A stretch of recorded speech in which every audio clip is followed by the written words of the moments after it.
championship fight. You know, I'm about to go before a law. I'm down 7-1.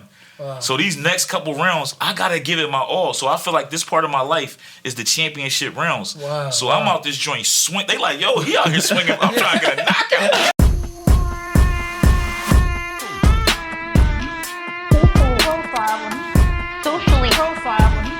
Socially profiled when he.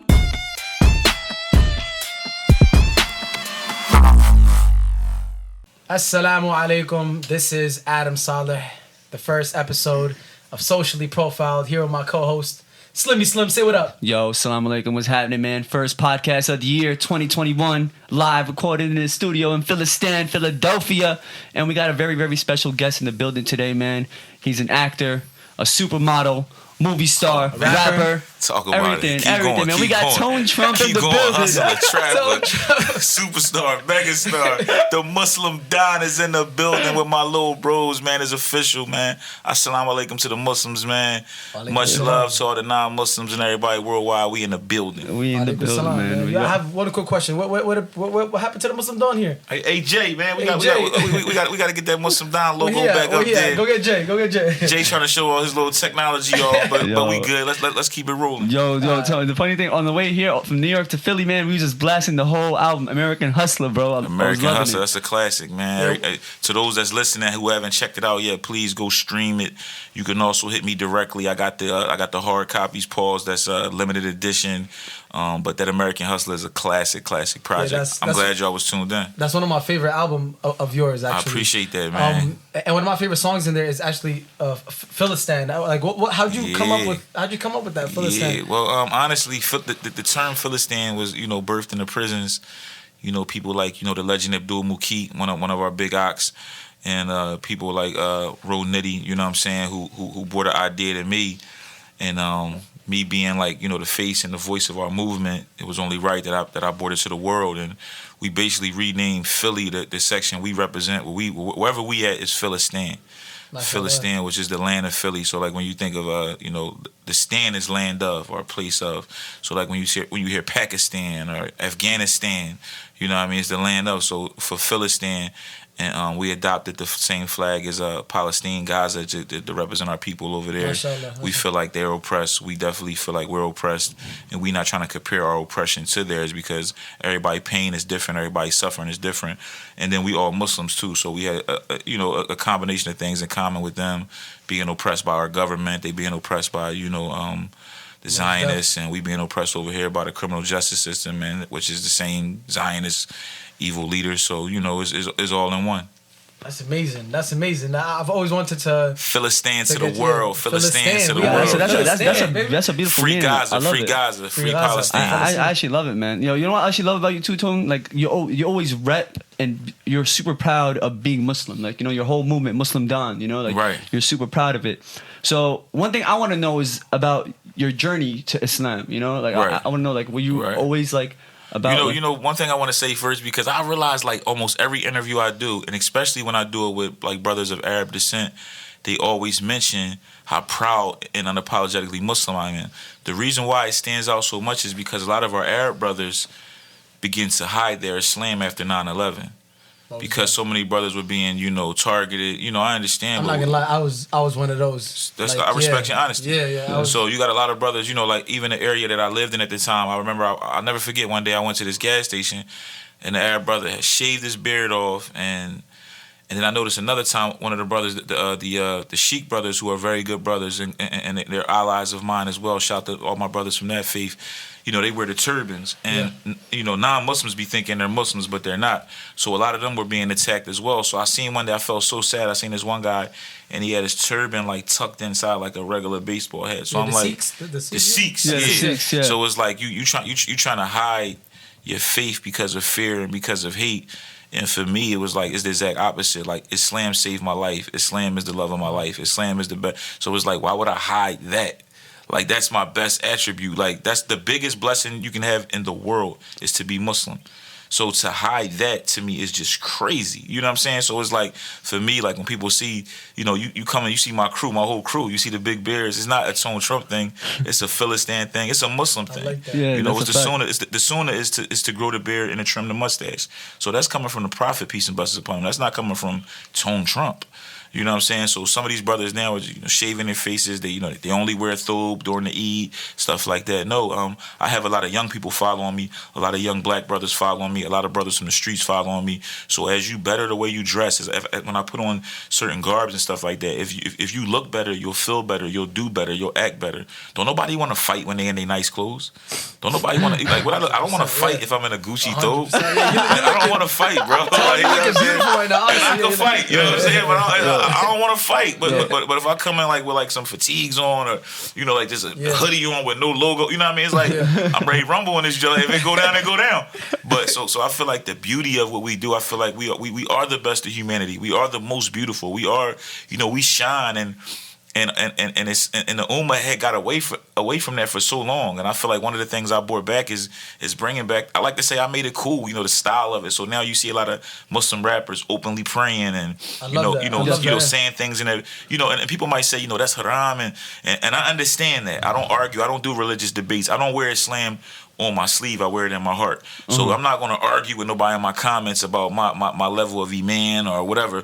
But what I will say is, when I got little boys hitting me up saying, "Yo, man, I want to dress like you," and they talking about a thobe and me not having my pants hanging off my ass, I think is a win for me, is a win for them, and a win for the culture. So, and I used to dress like that, pants sagging down and all that. Now you might see me with an izar on, see me with a thobe on. I might throw some swag on it or some drip on it because, you know, I'm a hot boy, I'm fly, I'm wavy. Like, that's who I am naturally. So I gotta bring that to my culture and to my faith as well. I love that, yo. I love the fact that you're, like, especially going to Kenya with you. Right. I mean, I met you. I met you with the Muslims of the world once in New York, but it wasn't really like we didn't really get close. It was brief. Yeah, I was kind of worried. I didn't want to come. You taller in person. I was like, yo, he's like 6'5", 6'4", like. Right, and it's funny too because when they was talking about you coming, right, everybody's like, yo, so and so's coming, right? It was like Adam's coming, and I wasn't too familiar who you were, but they were like, they always tell me when new people coming because the new people I'm either gonna love them, or I'm gonna be like, yo, keep that person away from me. You know what I mean? Like I'm like the gatekeeper. I'm like the Muslims of the world gatekeeper. You know, that's my family. Shout out to the whole MOTW. You know, I'm loyal to my family. Shout out to the whole team, the whole family. But I'll be honest, man. Like when the owner came to me, I was like, you know, I was like kind of hating, and I ain't really had no reason. Like I didn't know nothing about him. I just was like, yo, I think I was already tired. We had worked that whole weekend. Yeah, I remember. And we had like a brunch or something, and I was ready to already go. You know, came at the end. You came at the end, so I was already ready to go.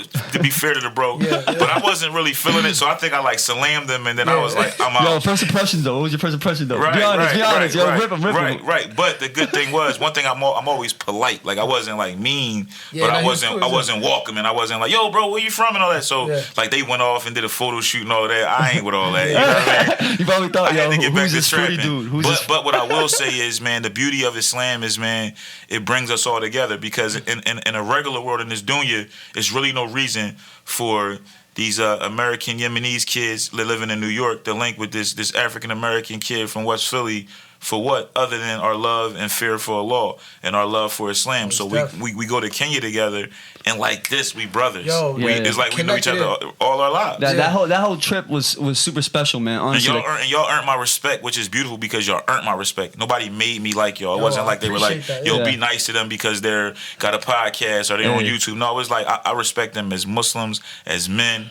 And for me, I have a different affection for Africa than anybody on that trip because I come from African descent. It's like if we went to Yemen, y'all gonna feel it a little more than me just because that's y'all bloodline. So for me, when I go to the motherland, I'm like, I want to make sure the people that's coming that aren't African are very respectful, very honorable, and y'all all with flying colors did that, and I appreciate you guys. And I made sure I shared that with the higher ups as well. I was like, yo, man, I love and respect these little brothers. Like, you know what I mean? Y'all did y'all thing out there, and I know the people out there appreciate y'all too, because believe me, people can see through the BS. People can see if you're just there to take pictures and post on Instagram, and they can feel and tell that, you know, you guys dropped a lot of love, you know, and we're going to be coming back year after year, inshallah. Man, seriously, it was shout out to Wajir, man. Wajir. Shout out to Kenya. Shout out to Mombasa. It was our first time going actually like doing this huge project with MOTW. So, and if it wasn't for you, honestly, like you helped me and Slim. You helped us that whole trip. You were like our big bro, you know, right? Because I believe you went in the beginning of 2020. I went in February. Yeah, February 2020. So the fact that MOTW went again during a pandemic, you know, and then you knew everything that went on. Honestly, I seen how you was moving, so I was just, you probably didn't see me, but I was seeing how you was moving, and I was learning. How about when you didn't listen to me out there? When I said, oh, okay, what'd you say? Oh, I said we came back from doing our job, and I said, yo, this is a perfect time to like fall back, chill, because I like to go and FaceTime my lady and all that, but y'all young boys always want to go out, go shopping, go take pictures, all this stuff. No, I'm talking about we was in Wajir. Remember, it got crazy for y'all. Oh yeah, we went to the city. I said, don't go out. As soon as you got back, we ain't even gonna tell him what happened. But the first thing that happened when he got back, when he saw me, was I should have listened to you and stayed at the hotel. He said that to me more than once during the week. I should have listened to you, Tom. But you almost got killed in Wajir too, man, with that big tarantula on your chair. Oh yeah. I couldn't avoid that though. I was just sitting there being nice, talking to people. But my wife saved my life. She actually called my phone literally because I got up to talk to her on FaceTime. Yeah. Man, that was crazy. Yo, that tarantula was huge, man. And one thing I loved about Kenya too, especially we had the masjid right across from us, and I would go for Fajr in the morning, and honestly, the first person in the masjid every time was Tone. And it was before Mufti Rafiq too. I want that footage. I was in the masjid before the Mufti. Look how far I have come. One foot in, 1 foot out. I've come so far in my life, and I'm beating the Mufti to the masjid. Honestly, it inspired me so much. Well, I started waking up to pray Fajr way more often. You have to, man. You have to. Like I tell people all the time, that's the one thing I credit in my life. When people say I changed and all stuff like that, if you pray Fajr consistently, you will watch everything around your life get better. When you make that effort, like for me, it got to the point where I'm terrified to miss Fajr prayer. Like the things that happen in my life when I miss Fajr prayer are very, very bad. You know what I mean? I live a very, very, very trial-filled life. You know, every day I wake up and I walk out my door, I'm in an area where everybody knows who I am, but I don't know who they are. You know what I mean? So you don't know, for everybody that says, yo, can I get a picture? It could be somebody that want to blow my face off. You know what I'm saying? So it's like I walk out every day into a jungle, into my own war zone, and Fajr has balanced my life where it's like, it's things that I was doing when I was in this dunya, caught up in this rap lifestyle and this street lifestyle. It's things that I just can't do that and be up for Fajr and be in my right mind, body, and soul. And when I started to commit to that Fajr, I literally watched my life, literally like, let's just say it was like a group of problems. I watch them just one by one go away. And that Fajr is the key. Like when I talk to brothers that's coming home from jail, when I talk to the young brothers that's, who, they look at Islam like, oh, it's too strict right now. I'm gonna get back on my deen later. I tell them no matter what you doing, I don't care if you selling drugs. I don't care if you out here gangbanging, pray Fajr. I don't care if you out here, fornicating, drinking, gambling. Pray Fajr, start there, because you're not going to stop none of the negative stuff you're doing until you start praying. You're not just going to wake up one day, if you somebody that's popping pills, you're never just going to wake up and be like, I ain't popping pills no more, I'm going back to the masjid. No, but if you're praying through all of the dumb stuff you're doing, one of them prayers is going to knock you to the point, because if you don't feel that, like, that's how I knew how weak my iman was, is when I realized when I was scared to miss Fajr, because I was like, damn, it was a time where I didn't care. I didn't care at all. I didn't even think about it. But then when I was like, now, like, I remember waking up sometimes and you look at your phone, I'm like, it's like 9 a.m. I'm like, oh my God, I miss. Like, I'm literally terrified I miss prayer. So you just gotta, you gotta add that Fajr to your life, man. That Fajr, that Fajr Breakfast Club, man. We wake each other up through texts, through alarms, through, obviously Muslim apps, whatever you gotta do to get up, man. And then eventually your body will be trained to get up on its own. That's what I love. I love to just wake up. The Sahabas didn't have alarm clocks and apps and all of that, and they didn't miss Fajr. So if they could do it, we could do it, inshallah. Inshallah, bro. That was hold on, just take a little pause. But yo, Tone, that was beautiful, bro. Wallah, that was that Don talk, man. Yo, seriously, it's so natural to you, bro. Too, like it's not pre-planned or anything. You just that's drop that it. Don talk. I'm loving it, though. I'm loving it. I do that for a living. Nah, honestly, I remember I do this for a living. Every time I was in when we had that group chat with MOTW, I was just about to sleep, and out of nowhere, I would see the text of Tone saying, "Yo, prayer is more important than sleep." And I swear, I seen it every day, and it inspired me to pray Fajr. Like, I should never want to miss a Fajr. And you know who also inspired?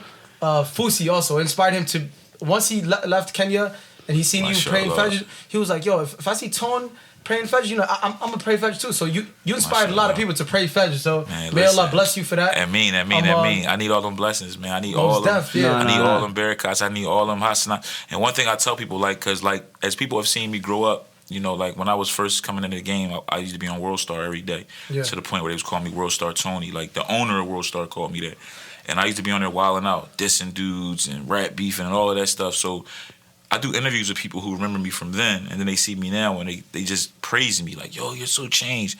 I always like to say, maybe back then I wasn't as bad as you thought I was, and maybe now I'm not as good as you think I am. Wow. Like, I don't want to be put on no pedestal. Like Tone Trump is not. I'm not the Muslim imam. I'm not the Muslim poet. I'm not the Muslim pious guy. I'm not the Muslim stewardess. I'm the Muslim Don. I still embody and am everything I was in them streets, and I always will be. It's a part of me. You know what I mean? I will definitely hold the door for your grandmother. I will buy groceries for the whole neighborhood. But I still punch you on your mouth if you get crazy with me. Hey, You know I what love I'm that, saying? bro. I'm the same way though too. I feel I have that same way. So Man. that Like, balance is there, and I still have my own personal jihads and things I go through. So any platform I get on, I don't want to make it seem like, you know, it's not like Hollywood where like the guy starts really really bad, and then by the end, you know, like I'm like this imam who's walking around barefoot, you know, lighting incense and stuff. Yeah. No, I'm still in the trap. I'm still in the mix. I'm still. Y'all just seen me get a call from the prisons. Yeah. You know what I'm saying? That's my closest people. You know, I have to have one foot in, one foot out. You know, Allah knows my life. Allah is the knower of all things.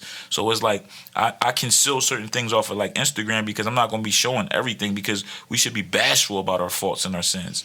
We're commanded to be. We should be shy. You know, we live in a world now because of Instagram and because of social media.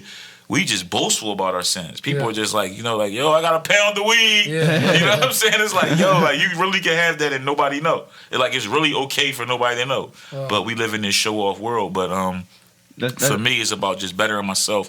And when you're in a role of leadership, which we all are, whether we know it or not, like when y'all going to Kenya, it's somebody watching that's going to be inspired by Slim, somebody different that's going to be inspired by Adam, me, Fuzi, J. Dean. The list goes on and on and on and around it. You know, everybody else. You know what I'm saying? But we have to be mindful of that, because encouraging. When I think back to the things, man, I never forget. I was on a live one day, and this young boy he gave me credit for something that was super negative. And he was like, yo, you the first person, I ain't even gonna say what it was. He was like, you got us all. And I was like, damn, that's terrible. Yeah. And when my faith was to the point, and my conscience was to the point where that scared me a lot. And that's why now the things I do now, bro, like it's almost like, you know, when I go before Allah, you know, he has my good deeds and my bad deeds. And it's like a basketball game, you know what I mean? We all play sports, or boxing. So imagine, I'm gonna do boxing since y'all boxers. So imagine you in a fight, championship fight. You know, I'm about to go before Allah. I'm down 7 rounds to 1. Wow. So these next couple rounds, I gotta give it my all. So I feel like this part of my life is the championship rounds. Wow. So I'm out this joint swing. They like, yo, he out here swinging. I'm trying to get a knockout. Like, I am totally down. Yo, I love like, that if this analogy, goes bro. to decision, I lost. You know what I'm saying? So, inshallah, this goes. Like Allah blesses me to live long enough where this goes to the distance, and he's like, yo, yeah, he did all of this. But the man was in Kenya every year for the last 30 years. You know what I'm saying? Give me 30 years of just traveling with Muslims of the world and UMR and all of you guys just, I love that. you know, and the work in my community. Because I do it, you know, like, I give all the credit to my people I work with now, but this started with my mother. My mother, since I was little, when we had nothing, she still gave back. So that was embedded in me. So now as I do this work, you know, shout out to my brother Sajjad, who I learned this whole industry from. And as I go out and do this humanitarian work, as I learn this world and as I grow in this world, I'm in love with helping people. I'm in love with what comes with this. And I know how important it is on my scale. All of our scales, no matter what we think. Because just like, you know, remember we was out, I was talking to an imam one day, Imam Hamid Sharif, and he said to me, you don't know what the deed is that will get you to Jannah. You don't know. So we could do all of the charity work in the world, and it may be something you did in 4th grade. You know what I mean? Where Allah be like, no, you really was about to go to hell, but because you shared that toy with that little kid that everybody teased, or we just don't know what that deed will be. But the beauty in that is what? We got to chase a bunch of different good deeds.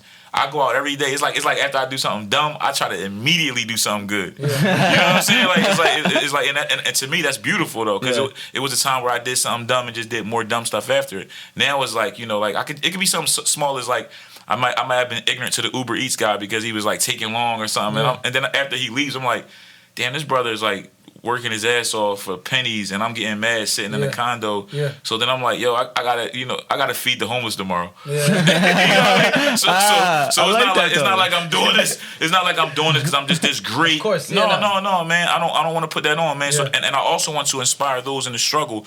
You don't have to. 'Cause people tell me all the time, man, I can't wait till I get to your level so I could do that. You don't have to get to nobody's level. Yeah. Like I seen one time, my brother Meek Mills had donated $2 million to the schools of Philadelphia. I can't do that right now, but I can do something. Yeah. Maybe I can just give my elementary school 5,000. You know what I'm saying? So, but I can do something, inshallah. So something is better than nothing. So that's the same thing. Maybe you can't feed 100 people. Feed one person tomorrow. Wow. Feed 2 people tomorrow. When you go get your McDonald's, just get 2 meals. And then it's a homeless person there every McDonald's. Let's keep it real. Wendy's, all of that. So if you get in that food, spot somebody and say, I'm gonna feed them. Boom. You know what I'm saying? So inshallah, man. We gotta give him some good vibes. Yeah, and you always give good vibes and amazing laughs. Like we have so many laughs, and at the same time, you balance it, which is right. You balance it with the good stuff, and that's what I love about you. I have to because I'll go crazy, bro. When y'all see, like a lot of times when y'all see me, because y'all know me outside of the podcast and stuff, so y'all know a lot of people don't even know I'm funny. You know what I'm saying? Like if you look at my Instagram, I'm not joking. I was just about to say that. I was just about to say that. You know what I'm saying? So like is one he is. Don't tell him. They can't know. You're a comedian I'm too. mean. I'm tough. I'm the Don Dada. You was having me die. I'm not funny at all. Bro, and Kenya, bro, you was having me die, bro. You was roasting everybody. Tone was roasting everybody. Mufti, Rafiq, Adam. No one was safe around you, bro. Discrimination. And at the same time, he does it like. But then I'll he stop. balances it. I'll stop and then give you a whole bunch of like Dean, right? Like in the middle of it. And you can get the next second you'll get someone like tearing and get someone inspired and motivated. And a lot of times that goes back to my lifestyle, man. When you seen so much death and horror and homicide and crimes, pain and loss, you know what I mean? Like it's not normal. Like y'all just was with me for just 20 minutes, and that person who called me just now is somebody that's doing life in prison for murder. Everybody don't got a convicted murderer calling their phone. I got multiple convicted murders calling my phone. Is that like when your some friends? Innocent. That's my bro. That's my. If he calling my phone, you my brother. Yeah. You know what I mean? That's my personal line. So anybody calling my phone from jail is my brother. Free Abdul Hakim. Free Abdul Mukeet. Free all my ox. Please keep them in your du'as. Free Day Day. All my brothers are Muslims. The one and believe me, and this may sound crazy, especially to your audience, your audience, but some of the best Muslims are in prison. Wow. Some of the best, some of the most knowledgeable Muslims, and some of the most best and knowledgeable Muslims have come from backgrounds that have included prison. So before we judge brothers, man, we have to open our hearts and our minds and say, I can give you the perfect example. Everybody listens to this show knows who Malcolm X is. Malcolm X had a criminal background. You know what I'm saying? So if he didn't get a chance to grow and receives a law of mercy and live on to be and then go to Mecca and then come back, and you know how many people he's influenced to take Shahada? I'm talking about millions of people have said Lahi Allah because of watching his movie or reading his book. You know what I mean? So that's on his scale of good deeds as well. So this is a guy that came from being a pimp, one of the worst things you can do, being a pimp, and then, Allah is so merciful. Allah lets your life go like this, and elevate you and increase you. So we can't give up on nobody. So free all the brothers locked up. From here, from Philly all the way to the Wajir, free them all. Inshallah. So how do you? Because I do see some people like you mentioned it earlier, like haram police or like people trying to it happens to us too. But I remember you telling us in Kenya that you get that too, and it's like wow, like when is there something when no one is like kind of like the haram police or being like the ummah police? I think that balance is always going to be there. Because sometimes we focus so much on the haram police, but I know one thing for sure. When, if you look on Tone Trump page, you look on Adam page, you look on Slim page, it's more people praising us than dissing us. And a lot of time, because this dunya is so negative, we just focus on the negativity. It's like what I told Fuzi. Fuzi can have 5,000 comments, and he sees the 20 that are bad. So he ignored 4,080 people saying you're the greatest YouTuber in the world. But that one person saying, man, you fake Muslim. Wow. That just eats at you. But one thing Islam teaches us is that you shouldn't get too high with praise and you shouldn't get too low with criticism. Wow. You know what I mean? Allah. People say only God can judge. That's not true. Everybody can judge you, but only a law judgment matters. Wow. You know what I mean? That's a fact. That's true. Especially when That's so true. That's true. when you reveal your sins. I can't get on Instagram, right, with a wife beater on, showing my tats, and then get mad because somebody says, "How are you Muslim with tattoos?" I got asked for that. I could very well put gloves on, cover up, and nobody put some makeup on. No, this is me. This is my life. I want you to see who I am. You probably get that a lot though, right? Like, how about when you walk to like a regular message that's not in Philadelphia? Like, do you feel like? I get stared at. I get, and I went through stages with that. It was a time where that almost could have ran me away from the fold of Islam because I would visit certain masjids and it would be almost uncomfortable. I tour, so I'll be in places where they don't even see black Muslims, period, let alone dude coming in with tats on his face, sleeved up. So it's like, imagine you went from literally seeing no black people, period, and then the one brother you see is inked all up. So I had to understand it more, and when I started speaking to like high-level sheikhs and stuff like that, one of the things Dr. Sherman Jackson, who's a scholar, one of the highest-ranking scholars in America, I spent some time with him in L.A. and in Dallas, and he's a great man. May Allah be pleased with him. He said to me one time the importance of me being me and that being just a form of dawah. When somebody sees me in the masjid, instead of seeing my tattoos and wondering my past and gangster stuff, you should think about the mercy of Allah. Like, what did Allah do to bring a person that clearly has been through things that you can't understand to be even in the masjid with you? Wow. You know what I'm saying? Because if remember what I told Mufti Rafiq? I said a lot of you brothers who have all this knowledge, they only sit with other brothers who have all this knowledge. What's the benefit in that? If it's 10 people in a room who all studied in Medina, they all speak fluent Arabic, they all know every hadith, they can say them backwards.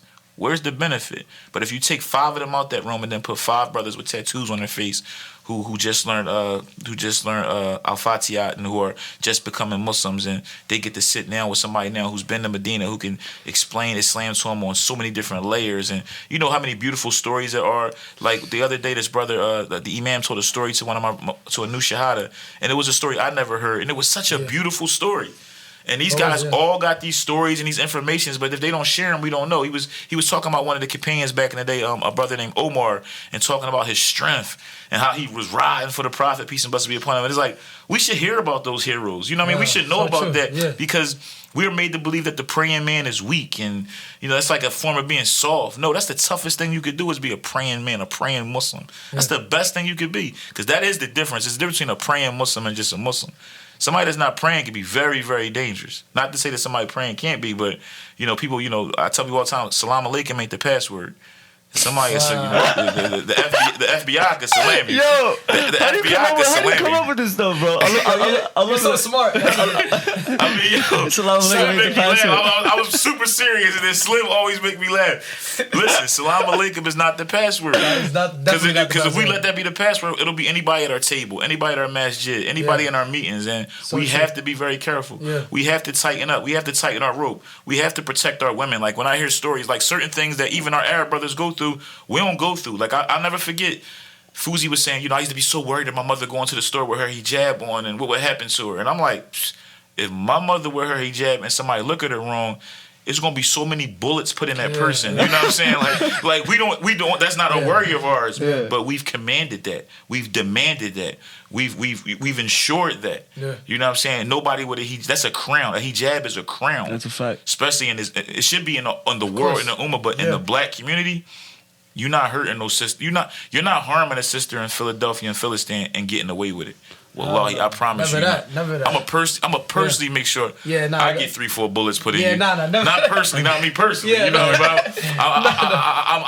a pray that something happens to you if you hurt. I'm gonna be behind the scenes, but we have to protect our women by any means. That's a fact. So it's true, because especially after 9/11, like it's very scary. Because me and Adam, we grew up in New York City, and It was scary for our moms to even go outside in public as well. Like Adam had his mom like rocks thrown at her growing up. The reason why, and I told you, like I was saying I wasn't Muslim, is because I was the only Muslim in my school, in my elementary school. So when I went to like middle school and high school, everyone just assumed I was like Puerto Rican or like Catholic. So I would just be like, I'd rather them not know I was Muslim. Wow. But now I kind of regret it, because it's like, as you said, Islam is what saved you, and like it's the best. Yeah, so I regret it so much. Think about I this. say it loud and proud. I'm gonna give y'all a statement. I want y'all to sit with this on y'all ride back to the hotel.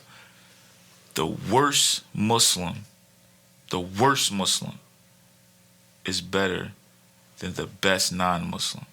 The worst Muslim is more prestigious than any king, Wow. any president. Wow. I'm talking about the worst Muslim, the Muslim that he don't pray, he don't go to the masjid, but he's still upon Shahada. He still knows, he still believes in Allah and his last messenger. So he's Muslim.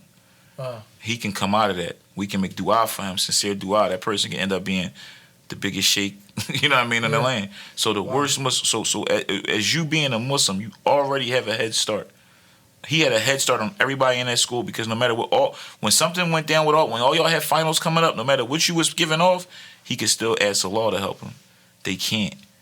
That's an advantage. When you have a law on your side, you always have the advantage. That's deep. That is so deep. That's why I win, man. You think like people look at me and they be like, "You're so beautiful, you're so strong, you're so amazing. How did you get all of this?" It's all from Allah. Yeah. All my success comes from Allah.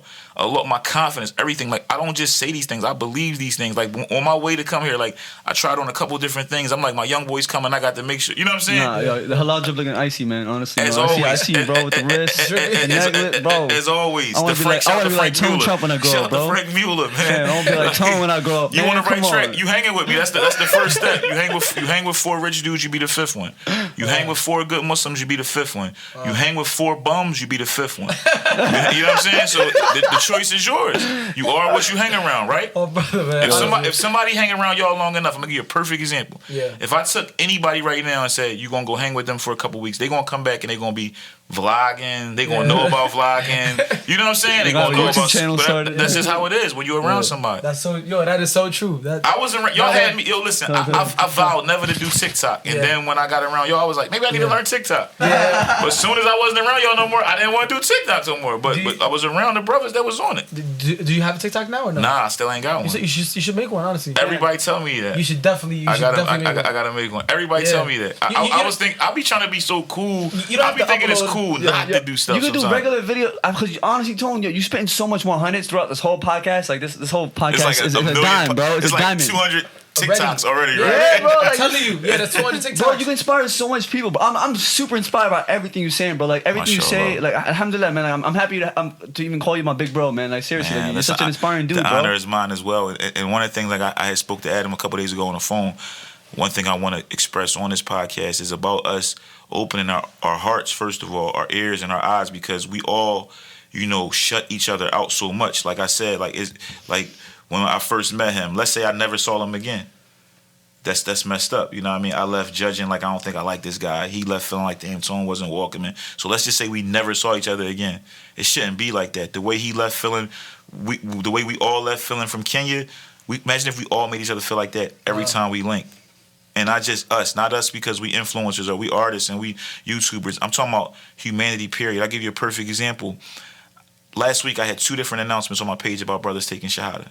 I had one brother who was a gang member, ex-gang member, allegedly. I like to say allegedly. What I mean? He was allegedly an ex-gang member who took Shahada. I posted him, got a little love, you know what I mean? Got a couple of DMs. But then 3 to 4 days later, I posted my brother Steven Jackson, Aki 5, NBA world champion, and now Muslim Don. Hey.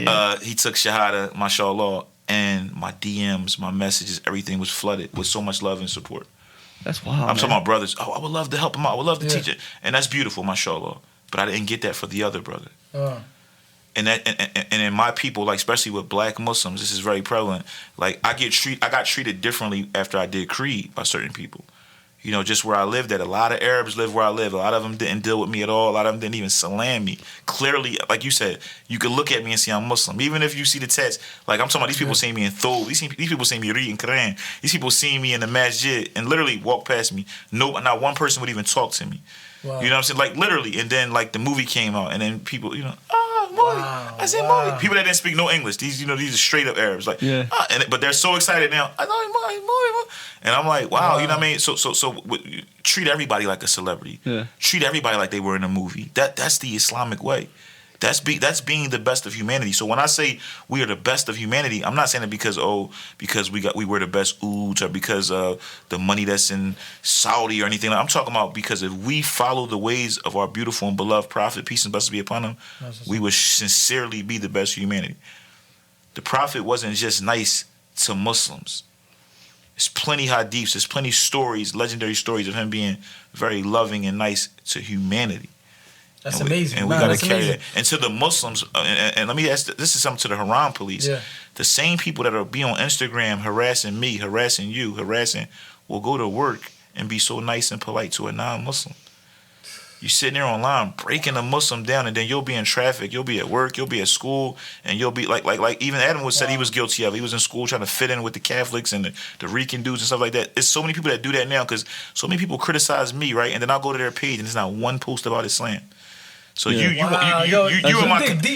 my comments being Mufti Mink, but then on your page, your page is Sports Center or whatever. Like, you know what I'm saying? I feel like that's the biggest problem of our community, like the Muslim community. Like they just so focused on finding someone else's faults and just just trying to correct them all the time. And I feel like sometimes like that it pushes people away from Islam. Well, the biggest problem in our community is racism. The racism and the prejudice, that's the biggest problem with the Ummah because that is something that is so evil.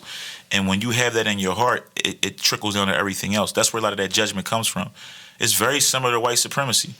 And they try to ignore it. They try to act like it's not there, but it's there. You know what I mean? When you hear it, it's like people seeing me, and then the first thing they think right away is, are you from the Nation of Islam? Because I'm black. Yeah. Nobody would ever ask Adam if he was from the Nation of Islam. Nobody would ever ask Slim if he's from the Nation of Islam. Why is that? I don't know, but they definitely gonna ask me because I'm black, and different things like that, and being surprised when I could put my son up reciting Quran, and people are literally almost like surprised. He speaks Arabic, but I've had so many comments. People say he speaks Arabic better than me. Man, everybody speaks Arabic better than you. That was beautiful. I saw that by the way. Mashallah. It's very important to teach your children to pray so they can pray for you.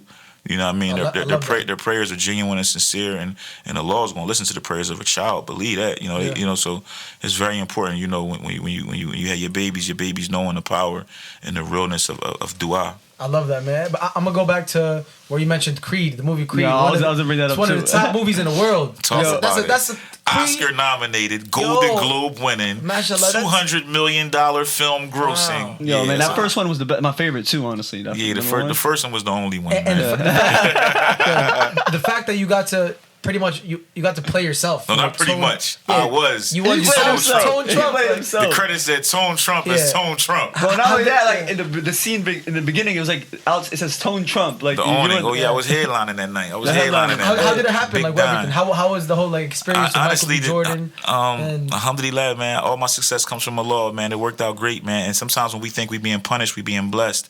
I was blackballed in Philadelphia in the music scene for a very long time. I wasn't allowed to do shows. I wasn't allowed on the radio for a bunch of different stuff involving like beefs and stuff. Yeah. And I was feeling like I was punished. Like, man, I can't get on because they blackballed me. But what it did was it forced me to travel and navigate and take my movement on the road. So because I did that, I was doing shows all over. Instead of being like most artists getting hot in your city and just staying there and going to the same clubs, I had to literally get on the road. We used to get rentals and drive, 19 hours to Wisconsin to go do a show to break even. I would spend $1,000 to get out there and make $1,000 at the show. But I was getting my name out there. I'm going to Oakland, and one of the places I started to get a lot of love was the Bay Area. Well, that wound up being a blessing because Ryan Coogler is from the Bay Area, and Ryan Coogler, who's the director of Creed, Black Panther, he's a mega director now. He was a fan of my music and my freestyles and my videos. So when he got the job to do Creed, he was like, "Yo, I gotta write this deal. I love this Tone Trump." And he wrote me in the movie, like the original script. That was he literally wrote Tone. It was crazy because when I got the call, like somebody's like, "Yo, they want you to do Rocky," and I was like, what? I'm like, that shit gonna be corny. They doing another Rocky? I'm like, nobody. But I'm like, all right, I'll go down there. So I'm thinking I'm going to audition. And when I got down there, they people were just there to audition. They like, yo, no, they want you to come over here. You got to go to this office. So when I get over there, it was like, Ryan will see you in a minute. So I'm like, damn, that's crazy. The director want to meet me already. So he comes out and he's like, yo, man. So keep in mind, I've been studying these lines. I'm like, I never did a movie. So I'm, you know what I mean? My girl outside, she making me nervous. I'm like, yo, I got to know. Yeah. And I'm like, I'm thinking once he walk in, I got to know my line. So he walk in and he like, yo, Trump, what up? Like one of my homies. And I'm like, yo, what's up? And he was like, yeah, man. So he's explaining the road to me. And he was like, you want to do it? And I'm like, then I'm like, oh, wait, I ain't trying out for this. No, he was like, yo, this yours. Like I was just hoping you said. And then I didn't even peep on the script. It had said Tone the whole time. But I'm thinking they know I'm Tone Trump, so they just saying like Tone say this like these. Yeah. No, I was Tone Trump in the movie. Like he was like, yo, you playing yourself. And then just take it a step further. I saw in the scene it said Tone's posse, Tone's crew. I'm like, yo, man, why don't you let my real friends be my crew so it look real to the audience? You know, they really my friends. So I got all my real homies behind me. Bring Got all everybody my on homies this. paid. You know what I'm saying? That's Yo. amazing. That's the Muslim, the Muslim way too. Yeah. Wanting for your brother what you want for yourself. I got that Love that. job, and the first thing I thought was, yo, I gotta get my gang in this joint, I love that. and I got him in there, man. That used to be my Instagram bio for like 3 years. Put it back in there, man. We gotta remind. The reminder benefits the believer. We should all be doing that and living that, man. Wanting for your brother and loving for your brother and your sister what you love and want for yourself. Love that, yeah. Because these days people just want to see like you know me when we do boxing and stuff like.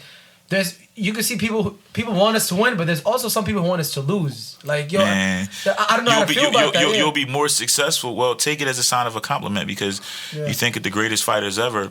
Floyd Mayweather wasn't rich because of his fans. If you ever looked at any Floyd fight, it was more people there to see him lose than win. Wow. Those are the people that really will support. So it's like that comes, you know, one of my slogans, if they ain't hating, you ain't winning. Let me tell you something. When I had my most haters, I was probably making my most money. I was touring the most. I was doing the most things, most followers, all that stuff. Like, trust me, when it slows down, you're gonna be missing them haters. Yeah. You know what I mean? Like, them haters keep them checks rolling in. So it's like, yeah, that's so true. I want all Slim and Adam haters. Come hate on me too. I want them all. Like, get over here, get some hating on. Get that hating going. You gotta get a bunch of haram police. I want all the hate. Keep up the hate. You better get a bunch of haram police in the comments, man. They got all types of warrants out for me, so I'm ready for it. Bring them on. Bring them on. Hey, man, that's what's up, bro. Do you have any I seen on your Instagram you have a huge documentary. Yes, a documentary sir, man. coming soon. One foot in, 1 foot out album and documentary. Basically just explaining, you know, my lifestyle. A lot of the questions that y'all ask is a lot of the questions that y'all even thought about asking me are questions that everybody wants to know. People want to know about my lifestyle, my past, Islam, the streets, you know, the masjids, the touring, the traveling, the work with Muslims of the world, you know, still getting calls from the prisons. All of these things that make me the Muslim Don, that makes me a Muslim Don, will be explained in this documentary. And then the album is just a soundtrack for hustlers, man. A lot of great music, telling my story, telling stories of brothers that come from similar backgrounds. So it's called Soundtrack for Hustlers? No, it's called 1 Foot In, 1 Foot Out. 1 Foot Out. Both the documentary and the album. Documentary nice. and album. Wow, Which is literally like the epitome of who I am and what I represent. Yeah. Because, you know, you can say what you want, you know what I mean? Like, people see me, you know, they'll see the pictures of me, you know, in Mecca and Medina, and then they'll see pictures of me visiting one of my ox in prison. You know what I'm saying? So it's like, and that's the same brother, that's the same person. And I pray, you know, every day, you know, for Allah to rectify all of our affairs and have mercy on us all. Mm-hmm. And for me, it's like I'm gonna keep pushing, but it's 1 foot in and 1 foot out. And I have such a joy in being honest about who I am and what I am. It's a lot of dudes who got titles on their names, like Imam and Reverend and Pastor and President and Mayor and all these titles, and they're not built for these titles, and they're living in misery because they're not built for these titles. A lot comes with all of that stuff. I have a comfort in knowing that, hey man, I'm flawed. I sin, I do haram things, I make mistakes, but I beg for forgiveness, and Allah's mercy is greater than any of my sins. So I'm gonna keep hustling, I'm gonna keep pushing, and this Muslim Don thing is getting bigger every day by the permission of Allah.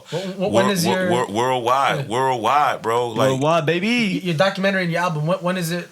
When you plan on releasing it? Inshallah, real soon, man. I'm not putting a date on it yet, but real soon. Got the first single coming soon with Kevin Gates called "Tattooed Tears." Oh wow! You know what I mean? I seen you post that. I seen you post that picture. Yeah. The biggest ox in the game, the top ox in the game, Tone Trump. That's Kevin Gates. Collab.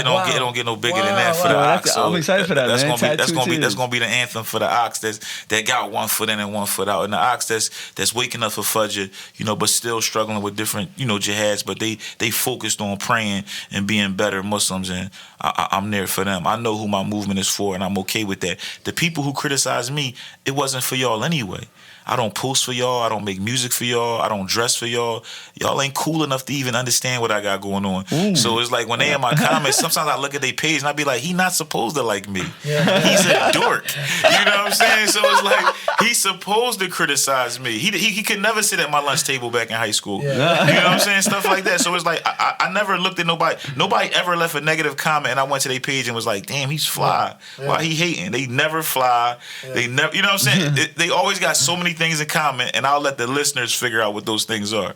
You know what I mean? But I'm cool with that. I'm cool with them not liking me. I'm cool with them criticizing me. I think the way this world is made is it got to be cool people and it got to be dorks, and I'm at the cool table, mashallah. That's what's up, bro. That's a fact. That's true, bro. You always at the cool table, man. Honestly, I always like being around Tone, man. You make you laugh. And inspire at the same time. MDF, make sure they see that logo right there, that Muslim Don family. Muslim Don family. The F is for family. You brothers are family, man. And what we doing is, like I told the brother the other day, you know, you brothers being, you know, of Yemen descent, me coming from where I'm coming from, we can't complain about our people not being together. We just got to come together. And then they either going to follow suit or they going to look crazy for not. Because we got issues on both sides. Like, I got brothers that feel like y'all people judge them, but that's judging them people because y'all judging them without even knowing it. You know what I'm saying? So we got to just come together, start breaking bread together. We got a bunch of events coming up. Shout to Halal Bros. Shout to all the people I'm working with. Momo, Halal Mexican, all these different people, brothers from different backgrounds. You know, Algerian brothers. Yeah. You know what I mean? Brothers from Palestine, brothers from America, brothers from Yemen, brothers from Syria. We all coming together because if we truly come together, people say one ummah, but nobody live it or believe it. But if we really come together, man, we be unstoppable, inshallah. That's a fact, man. That's a fact. I feel like there's so much going on like with your life every day. Like how do you handle that? Yo, I thought I was busy. Yo, Tone is. You kidding? Whenever I call Tone, he don't even say bye. It just hangs up. He gotta go. I'm trapping. I gotta get to the next call. You just like that. But you heard Jay at the studio say the same thing, right? He was like, I'm telling the Tone something, and I'm hanging. Yes, I remember. My Umi yells at me for that. Everybody yells at me for that, and it's a bad habit. But that's that hustling. Yeah, because you're on the move. This is another thing I want everybody to do that's listening right now. I want everybody to Google greatest hustler alive. So when you talk about hustling, if you Google greatest hustler alive, now everybody's right now, this is the time where everybody that's listening is Googling and everybody's going, damn, it's really him. Like, I come up as the greatest hustler alive in the whole wide world. So right there tells you, when you talk about my daily schedule, people don't know. I wake after Fajr, I get like a little power nap, right? Yeah. So Fajr, around like 7, I sleep for like an hour and 15 minutes, and then I got to get prepped to get my son ready for school. He doing the online school because of COVID. Okay. So literally, I get like an hour, 15 sleep. I'm getting him up, and now I got to deal with a 4-year-old and a 6-year-old. The 4-year-old's not in school, so I got to entertain him while the 6-year-old's supposed to be focusing on this. Still run all my businesses too. Wow. You know what I'm saying? And then the second that I get that little break from them, I'm back in the streets. And I'm talking about multiple businesses. You know what I'm saying? And a lot of them are startup companies, so I'm babysitting people. I'm babysitting employees. I'm babysitting people. I'm training, different things like that. So it's nonstop work. But I prayed for this. So the last thing I'm going to do is complain. I'm going to maintain. You know what I mean? I pray. I ask the Lord, make me busy, make me rich. You know, people be pretending like they don't. They're doing something. No, I pray for billions. I want it all. You know what I'm saying? Sure. And I know what I can do if I get it all. You know, y'all know where we just was at. We was just in Wajir. Y'all know all the things they need. You know, if I was a billionaire, I know the things I would do for places like that. So I'm praying for that, and I'm working towards that. And inshallah, I'm working towards generational wealth. You know what I mean? It's things that, you know, a lot of y'all listeners, you know, they know what trust funds are. My community don't even know what that is because it's not even possible where I come from. But I want to change that. I want my grandbabies to be trust fund babies. I want my grandbabies to know what it's like to get a car at 16 and to know you're going to college no matter what. That's a lot of people listening. They know that already. Where I come from is people who might have a 4.0 GPA, but just know that college might not happen because we don't have the money for it.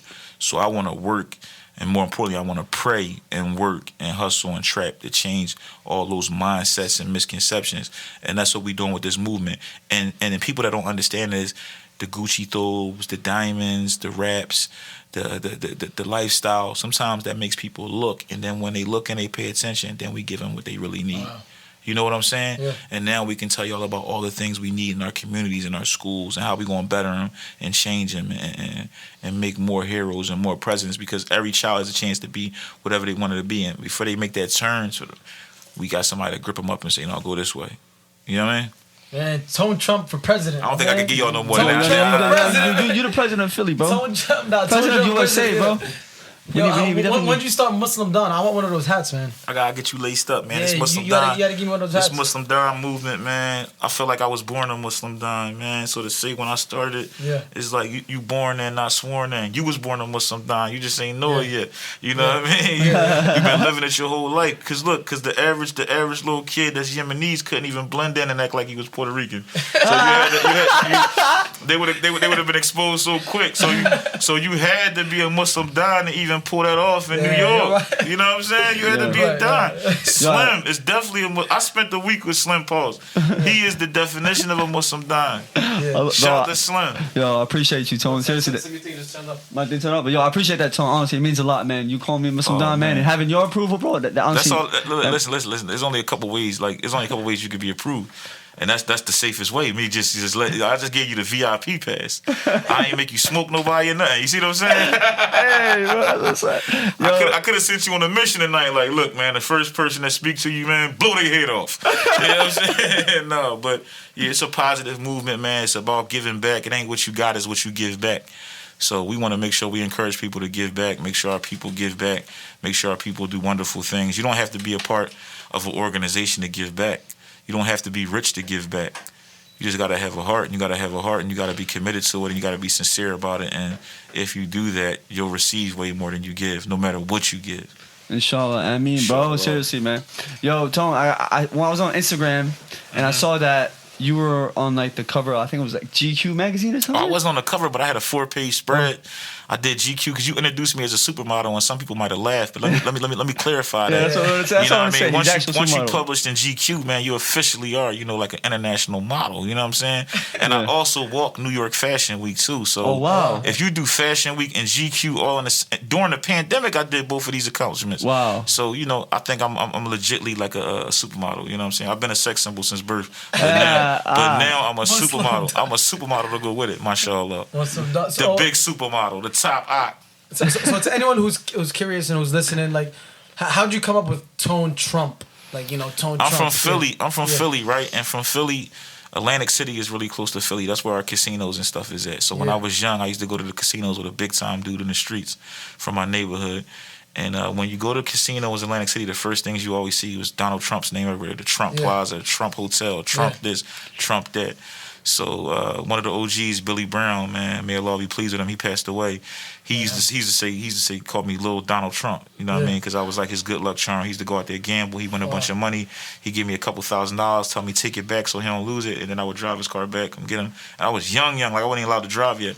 Yeah. And long story short, when I started to rap, I needed a rap name, and I wanted my name to be Tone Capone. I thought that was the most gangster name ever. But everybody's like, yo, you can't be Tone Capone because it was Capone and Noriega. They was like, that's biting. That's not allowed. Yeah. So I didn't have. I'm like, everybody's like, well, what's your nickname? And my only nickname I really ever had was like Lil Donald Trump. So then I was like Tone Trump, because I was always worried that I would get like popping and people wouldn't know it was me. And my name was Tony. My real name, my government name is actually Tony. So people call me Tone. So no matter what my name was, I needed Tony or Tone in it. So when I said, all right, well, I'll take the Donald off the Trump, Tone Trump. It kind of rang a little bit. And at that time, people still loved Donald Trump. You know what I mean? I was about to say, that was before he was just, we knew who he really was. But, you know what we do with suckers? We take from him. So I took that sucker name in his mind. And like, I did so many interviews and people were like, are you going to change your name? No, I took it from him. Yeah, that's yours. You know what I'm saying? It's like if you take somebody's chain and you find out they're a sucker, you don't give it back. You keep it. You're even more happier. So that's a fact. So I took I'm about to take Adam chain right now. Imagine how he feel knowing that, is a black Muslim running around getting a whole bunch of money with his name. You know what I'm saying? That's driving him crazy. He would want me to change my name. So just for that, we're going to keep it. Nah, I like that. I love that. That was a question that I've always wanted to ask too, because I was wondering, even when we was in YG, I didn't want to ask it. That's how I got the name. That's how I got the. Nah, that's dope. The president of the streets, the big dog. That's crazy. That's before even like Donald Trump became president too. Oh, it was way before, right? Because this one he was just respected as a businessman. Yeah, he was loved. I remember I was loving him. Yeah. Everybody was. That's why so many black celebrities had pictures with him. Yeah, all of them. But he's a bozo now, so you know what I mean. Nah, he's gone. Yeah, man. Now he's out the office.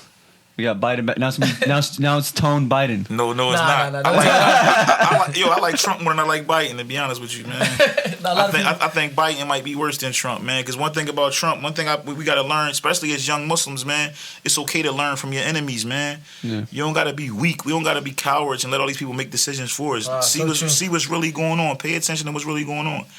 Because, one thing we could say about Donald Trump, we knew he didn't like us, so we knew how to defend against that. Mm-hmm. Biden and these guys, they pretend like they like us. We let our guard down, then they do the same things to us that these other ones did to us anyway. So keep your guard up. Tie your camel. Like I always tell everybody. Trust the law, but tie your camel. Tie your camel. Yo, I'm jotting down all these little Tone Trump sayings, Man, you bro. should have known that already. You was a born Muslim. You should already know tie your camel. Mashallah. What do you think about what happened in D.C. Recently? You know, when everybody just jumped over the fence and they try to kind of revolt against, like Trump being escorted out the White House type of thing. So what do you think about that? Oh, the U.S. with the House, with the U.S. Capitol. I thought it was gangster. I thought, I hope I could get to a point where people love me so much that if I get fired or if I lose, that they jump over, buildings and security. But like I said, I'm big on learning from my enemies. So I was paying attention to different things that other people weren't paying attention to. Like one thing I noticed about it was they weren't making announcements before they did it. They just turned up. Like it was like we didn't hear nothing about it, and the next thing you know, they was rioting at the U.S. Capitol. I think if our people was doing it, we march, we sing, we post, we would have let them know so much that by the time we would have got to the Capitol, it would have been 6 million police there. So I think the thing we need to learn from is strategizing. We have to be more strategic. So learn from your enemy. Like when I look at it, I said one thing they did, because think about it, they caught them what? Off guard. And the first thing they did is we ain't see no posts about that going around like, yo, it's supposed to be a plan that the white boys is going, the Proud Boys or whoever is going. But they didn't tell. Just pulled up. However they did it, they was talking on some low key stuff, and they did it. That's crazy. But like you said, if our people did it though, I feel like it would not have been resulted the same way they did with the people who did do it, because they didn't fire at them. I feel like our people did it. There's been shots fired. We've been labeled as terrorists and stuff. You know why? Because our people become so weak. We come down there with signs. We come down there with bullhorns. They came down there with guns. And even if you got a gun, you know what you don't want to see? Somebody else with a gun too. Because it's not easy just to shoot somebody else with a gun. Now, if you walk up to me with a sign in your hand, I got a gun, I'm going to knock you and your sign clear across the room. Yeah. But if you come up to me with a gun on you, I gotta rethink some things. You know what I'm saying? Because it's like, damn, man, what if I missed? Then he shoot me. The white boys went down there militant. They went down there trained. Trust me, they've been doing firearm safety and training. They've been doing what they got to do to make sure that they on point and know what they doing. And we need to learn from that. When was the last time you was at the gun range, Slim? Hey, yo, man. When was it, Adam? We was actually in Pennsylvania, Yeah. The question was, when was the last time you was at the gun range? Like a few months ago. June. Yeah. So while y'all, so that's how many months has that been since then? Think about it. I'm gonna give y'all a good 7 months. So for the 7 months that y'all haven't been there, it's thousands and thousands of little white boys that's going every single day that are potential threats to y'all mothers, y'all livelihoods, where y'all live, everything. Because the way they just ran the Capitol, what happens if they decide to run into our restaurants and our halal businesses like that? And everybody says, oh, they can't do that to me. Yes, they can. Yeah. Yes, they can. Because you know why? Because Adam and Slim ain't been in training themselves for 7 months. Them 7 months y'all took off, little Johnny and Billy is in that joint. Hey, yo, man. They in that joint pew life. You know what I'm saying? So you brothers have to tie your camel. Y'all are the leaders and the men. And then what y'all do now, y'all have a big responsibility. Imam Suhaib Webb said to me one time, it's not your gift, it's what you do with your gift. Okay, Adam and Slim, y'all got all these hundreds of thousands of millions of followers. What are y'all giving them? What are y'all telling them? Take them to the gun range with y'all. Y'all taking them to get ice cream and Benzes and all of that. Do that too. Yeah. Because I want my little brothers to know that, yeah, man, my bro hustled up and you could do that too. Yeah. Show that, because they try to make us think we got to be prayerful. We got to be poor. Like we never see, we never seen the Muslim men stunt like that. Yeah. So we know what it did. It made us look up the non-Muslim men. So if we see other Muslim men stunting, like I want a little 14-year-old little Yemenis American and say, yo, you see Adam new car? Yeah, I'm gonna get the red one. You know what I mean? Because seeing somebody that look like you or from where you from do something inspires you. I don't care who you are. I don't care what you are. Like think about it. Y'all watch boxing, y'all get excited. But if y'all saw somebody boxing and he got a big knockout and you went to his corner and he had the Yemen flag, y'all gonna be like, yo, hold up, who's this? Y'all gonna be turned up like, yo, this is family. This is how it is. Same way with everybody. So y'all gotta lead. We all gotta lead by example. Imagine if I asked y'all that question, you said we went yesterday. I'd have been like, damn, that's what's up. Yeah. Like we going every day now. Cause guess what? We going every day. Hey yo, man, first thing we doing right after this, we're gonna book an appointment at the gun range. Still sharp and still. Go do it, because you don't want to. We got a saying like you rather get caught with it than without it. You know what I'm saying? Like you don't want something to happen and then you thinking about this conversation like, damn, the brother was on the podcast saying, what happened, man? They came and they jumped me in my leg. You know what I mean? Whatever. Yeah. You know what I'm saying? You gotta be careful. Slim, you look Arab. You know what I'm saying? You a target. You can't do the fake Puerto Rican thing like Adam. Yo, you don't think so? If it get real, Adam go, Boricua! Yo, Adam, yeah. Adam looks super Puerto Rican. I can't get away with it. Adam gonna turn right into Jose once he get real. He gonna turn to Pedro right once he get real. Pedro. Like, Adam, come on, He like, no, Holmes. Yo, tell him, don't get me started on it. Yo, don't get me started on that, bro. This reminds me of when we was clowning on you in Wajir, bro. I'll never forget. Yo, shout out to all my people in Wajir. Shout out to the big Governor Muhammad. You know, all my people out in Wajir. I love y'all, man. Do you remember what happened with Adam when we made a mistake with the Insta story? No comment. I ain't saying nothing. No comment. Slim trying to get his bed. I don't know what you're talking about, Slim. No, I don't know what happened You sure with you know what I'm Adam. talking about? I don't know nothing about Adam and nothing. I don't know nothing. Oh man, that was so funny though. You know, I come from that no snitch culture, that no snitch era. I don't know nothing. I like that. I thought Adam was amazing out there. I thought he did a great job. He was a gentleman. He was a gentleman and a scholar. That's all I remember. That's all I remember. Yeah, he is a gentleman, but what he said in that Instagram story was unacceptable, man. The owner of the hotel had to call up. Dude, that poor crazy. So do you watch like what sports do you watch? 'Cause I see you're a big boxing fan. Like what other sports? You watch basketball too? Big box. Shout out to my favorite boxer, my son, Alim Samir. I seen that on your 6-year-old Instagram. phenom. Yeah. Who's been teaching him? Who's been teaching him? Oh, that's been me. You know, the teaching comes from me first because I didn't want him to go into the gym without knowing anything. Of course, yeah. So my first thing was that. I want y'all to go in. Like I got a whole plan to it, and also being that they dad is Tone Trump, I got a lot of famous friends. So I'm getting love and advice from Billy Dib, our Muslim brother. Oh, wow, Billy Dib. Shout out Billy Dib. J Rock is one of my close brothers. Nice. Two-time world champion. Danny Garcia is meeting with my sons next week in Charlotte. Oh wow. Yeah, Andre Ward has sent them love and support. So my boy's popping, man. Oh, yeah. That's dope, he's bro. tall for 6 years old. Mashallah, Yeah. I got almost mine. and my 4-year-old, the golden child, man. My little blonde hair boy, man. He's the top 4-year-old boxer in America. I'm calling it right now. My boys are the top. Under 7 years old, the two top under 7-year-old boxers in the world is Abdul Jalil and Alim Samir. They both my babies. So remember those names. The Golden Child. Next time we come to Philly, we want to train with them. Next time we come to Philly, y'all got to. Y'all got to. And Philly is a boxing town, so y'all need to come here and just experience some of this culture in this town. And y'all being Muslims, y'all got a lot of brothers here y'all don't even know about. So it's like y'all need to come. Bernard Hopkins is Muslim and from Philadelphia. Yeah. J Rock Muslim in Philadelphia, and then we got a bunch of other champions. Tevin Farmer is my close friend of mine. The best defensive fighter in boxing, Philly boy. You know what I'm saying? So we got a bunch of, and then we got a bunch of dudes coming up. Jerron Ennis, I don't know if y'all familiar with him yet. He's about to be a mega star. He fight 147, 27-0. Terrence Crawford and Earl Spence. Both don't want that smoke. They gonna both move up before he get to them. Wow. We got a bunch of dope dudes, man. Cool boy Steph is great fight for the title real soon. Young black Muslim brother. He fighting for the belt. He fighting this kid Leo who signed to Floyd Mayweather. He gonna dog him. So we gonna bring that belt back. So yeah, Philly is a fighting town, man. Yeah, Philly is. But far as sports, man, I'm gonna be honest, man. I grew up as a diehard sports fan, right? Yeah. And then when the Kaepernick stuff happened, it made me I got a little conscious about it, and then I started to I said, all right, I was about to call, so it was tough for me at first because the boycott started the year my Eagles won the Super Bowl. So for me, as a diehard Eagles fan, I waited all my life for the Super Bowl, but it was bittersweet because I was watching this NFL do this to this black man. So I literally said, I'm not watching football no more.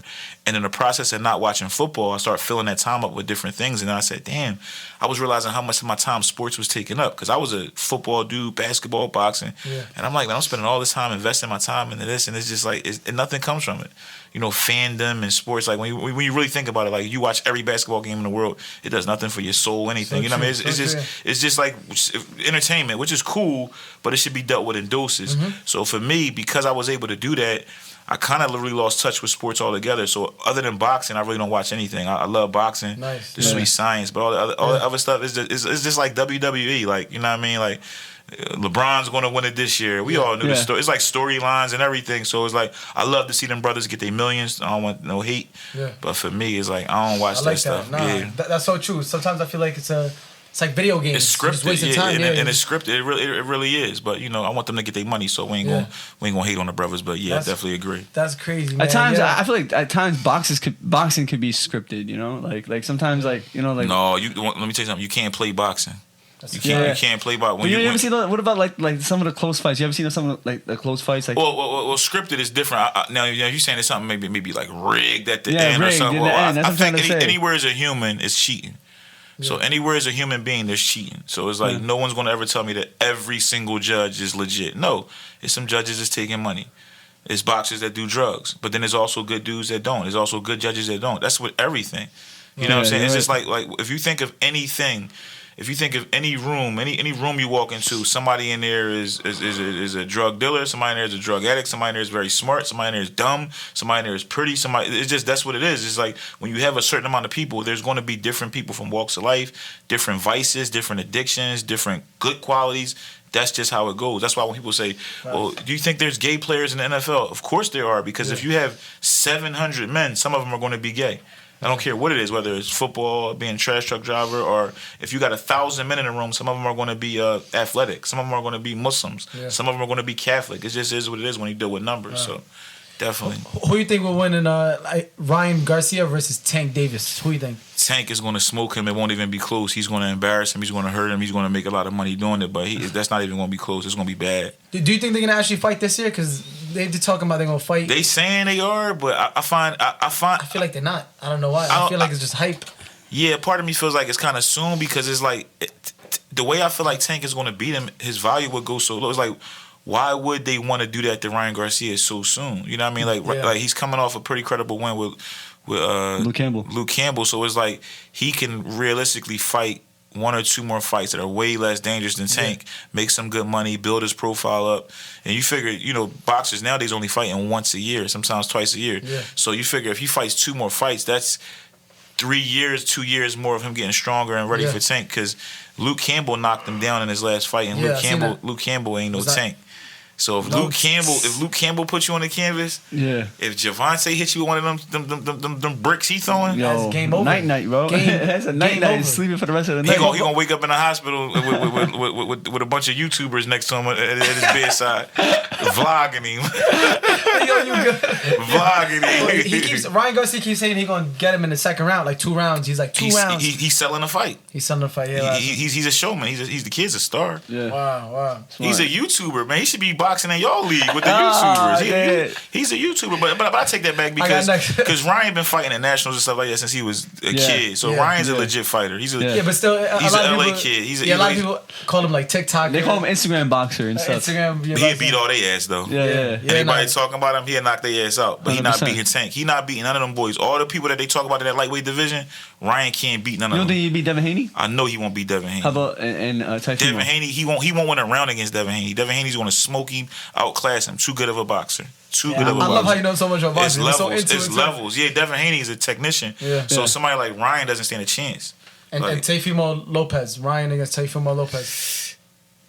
He's smoking Ryan. They on another level than Ryan. They on another level than Ryan. I feel like Ryan's one of them dudes like he just selling the fights. It's a lot of times like back in the day they would have like great white hopes back in the day, and a lot of times those dudes would look good against certain people, but then when they would get in there against the real guys, they would get smoked. 100%. And people, he just beat Luke Campbell. Luke Campbell is okay, but Luke Campbell's most famous for losing a fight. He's not his biggest moment is losing a close fight to Lomachenko, who we just realized maybe wasn't as great as we ever thought he was to begin with. You know what I mean? So I'm not a believer. I'll never be a believer. You know what I'm saying? Because if he fights Tank next, it's over for him anyway. He's gonna be a full-time YouTuber. If he fight Tank next, and I'm not even a fan of Tank because I'm Team Tevin Farmer. Him and Tevin had beef for a long time. So I'm rocking with Tevin all day. So let that be clear. But when it comes to him and Ryan, I definitely feel like he's gonna smoke Ryan. Jeez. I definitely want to see that fight. I want to see Tank win every fight, so he fight Tevin, and then Tevin beat him, outclass him. Same thing with the Charlos. I want the Charlos to keep winning until they get. I want them to fight J-Rock. I want J-Rock to get his win back against the one brother and then he gonna go beat the other one. They both goofies too, so I want to see him beat both of them goofies. I'm team J Rock. I'm team all the Philly fighters. I like that. You know I like that. Danny Garcia just lost to Earl Spence, but I still love him. He's still a GOAT. He's still a he did good, multi-champion, multi-millionaire. Shout out to Danny Garcia. Shout out to his dad Angel. Shout out to all the Philly fighters. B.Y., Malik Scott. Who I'm forget? Hank Lundy. I know all. You know, I'm a real Philly fight fan. Wow, so they got a lot of talent in Philly. All the dope fighters, man. Jesse Hart, all of them, man. Anybody I'm forgetting, man. They all dope fighters, man. I got love for all them boys, man. Kevin Hart, Philly. Listen, this Philly, but he can fight though. He could fight. Because being from Philly, you just got to know how to fight. Yeah, everybody in Philly, listen. Everybody in Philly gonna put their hands up, bro. Like this is that type of town. Like everybody know how to throw a jab out this joint. You know what I'm saying? Everybody know how to throw a jab out this joint. Like you just born like that. We come out like we come out down 2 rounds.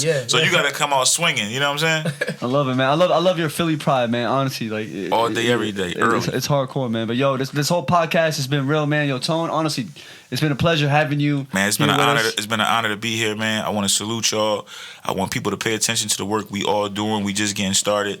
You know, the work we do with our organization, Muslims of the World, the work we do all on our own, the work we'll do together, the work we do separate, we all got to come together. And it starts with stuff like this, dialogue, conversations, y'all getting to know where I'm from, me getting to know where y'all from, and us figuring out how we can help both, because Yemen needs a lot of help right now, and we can help. And my people need a lot of help, and y'all can help. So if we come together, we stronger together. That's the message I want to definitely carry on, man. From the big Ock, the top Ock, the Muslim Don, the prettiest, the smartest, the flyest, the waviest. You just keep. Let me give him the breakdown though. You see, I gave him the Gucci Thobe, right? and then I gave him what I gave him on the jeans. Oh, I gave him the Mike Sherry jeans. Yo, fire. What about the wrist, man? You didn't show the wrist. I forgot. Oh, the wrist. Oh, that's a Frank Mueller right there. Ooh, that's a Frank Mueller right there. You know what I mean? Allah on the ring. You know what I'm saying? Oh, wow. Pink rubies. You know, Gucci bracelet to go with the Gucci. Fire. You know what I'm saying? Yo, so get like Tone, yo, bro. I had to give him the halal drip. You know what I'm saying? Yeah. Oh, I like that. I had to give him the halal drip. But we in the building, man. Anyone who's listening right now, if you guys want to stay up to date with Tone, follow him on Instagram at Tone Trump, ToneTrump. I want all they followers, man. Come follow the guy. Yeah, we're looking forward to Yo, except for your documentary. fan pages. Adam fan pages is very disrespectful. They get mad at me. Adam got like 1 million fan pages, right? So one of them is one of them that was like he tried to make me a fan page, right? Yeah. And it was causing confusion. So the guy, like, people were hitting me like, "Yo, do you know this person?" Because he had, the fan pages, they'll use our actual picture, and it confuses some people. Yeah. So I told the kid, I'm like, "Yo, bro, can you please take this down?" You know what I mean? Oh, so he made a fan page of you? Of me. Yeah. right. This was when we was in Wajir. No, so I'm like, "Yo, bro, can you take this down?" So then he comes back. He was like, "Yo, I don't really want to take it down. I promise. I'll do whatever you." Like, he was like, "Oh, he's trying to show you support." Support, which I understood, but I wasn't feeling it. Like, so Tone is not used to it. Yeah, I ain't with that. So then, you just by saying that, you're gonna get 100 fan pages now. Then they gonna go crazy. You're gonna get 100 more fan pages. Edit this part out. No, but listen, let me tell you, the kid is crazy. So I basically was like, "Yo, delete the page." So he was like, "Yo," he was upset. Yeah. Next thing I know, literally the very next day, this one fake page, no followers, no nothing, just attacking me over and over and over. What the hell? Yeah. You're mean. But they were saying like stuff that was like, you could tell we had some type of incident. Yeah. What the hell? It was that guy. It was that guy from that fake page. So he's going, I just wanted to help. Yeah. From the fake page now. I just wanted to help. I was trying to show support. It's a movie. Hey, yo, That's make sure y'all follow Tone Trump, ToneTrump. Inshallah, he gonna make a TikTok soon. I'm making a TikTok. So my boys can get me hot and famous on the TikTok. Let's get it, baby. One foot in, one foot out, coming out soon. One foot in, one foot out, man. Love y'all. Let's win.